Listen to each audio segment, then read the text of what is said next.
एक बार रघुनाथ बुलाए और गुरुद्विज प्रवासी सब आए।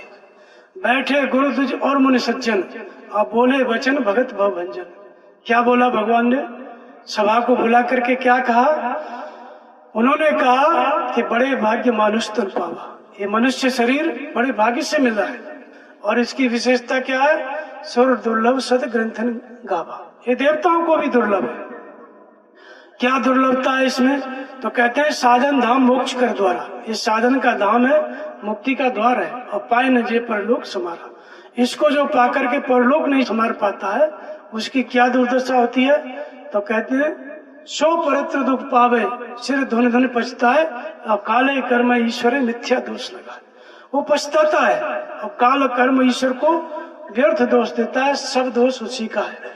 यदि आप मनुष्य बन गए और फिर आप कहते हैं कि समय अनुकूल नहीं है, काल को दोष देना, फिर आप कहते हैं भगवान हमसे कराते नहीं है, ईश्वर को दोष देना, और फिर लोग कहते हैं कि कर्म में लिखा ही नहीं है। दो तीन बहाना आदमी करता है, लेकिन भगवान कहते हैं राम कि सारा दोष उसी का है। अगर मनुष्य बन गया तो सब दोष उसी का है।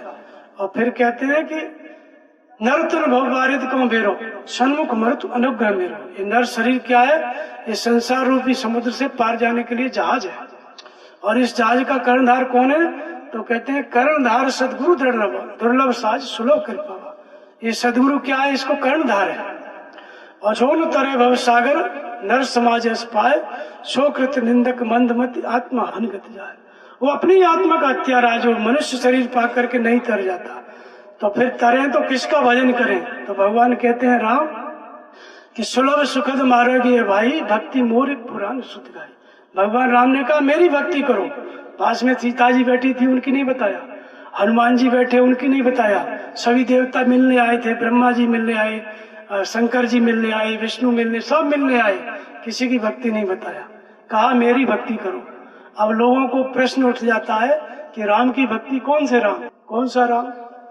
राम कौन? ये प्रश्न उठता है कि राम की भक्ति करें तो कहाँ पे करें? अयोध्या जाएं कि अंदर जाएं, किधर जाएं?